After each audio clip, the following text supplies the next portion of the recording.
दोन, यास हाताने स्पर्श करू नये. स्पर्श करायचा असल्यास साबणाने धुवूनच स्पर्श करावा. गर्दीच्या ठिकाणी जाणे टाळा. दैनंदिन काम करत असताना दोन व्यक्तींमध्ये किमान 1 मीटर अंतर ठेवावे. मोबाईलचा वापर करताना स्पीकरचा वापर करावा. वैयक्तिक संरक्षण साधनांचा जसे आपले दरवाजे गड्या आहे त्याचा वापर करावा.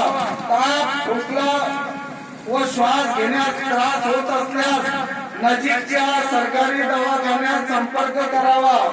मधुमेह, रक्तदाब, दमा व दुर्धर आजार असणाऱ्या रुग्णांची विशेष काळजी घ्या. आपल्या आजूबाजूला असणाऱ्या वस्तू जसे की डोर, सँडल वारंवार निर्जंतुक करा.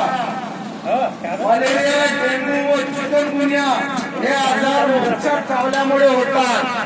राष्ट्रीय कीटकजन्य रोग कार्यक्रमाअंतर्गत हिवताप, डेंग्यू, चिकनगुनिया या आजारांना प्रतिबंध करण्यासाठी आवश्यक उपाययोजना.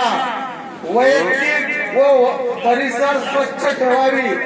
घरात व परिसरात डासोत्पत्ती स्थाने असल्यास नष्ट करावी. आठवड्यातील 1 दिवस कोरडा दिवस पाळावा. त्या दिवशी घरातील सर्व पाणीसाठे कोरडे करून घासून पुसून स्वच्छ करून उन्हात वाळवावी. वापर असलेले कूलर स्वच्छ करून कोरडे करावे.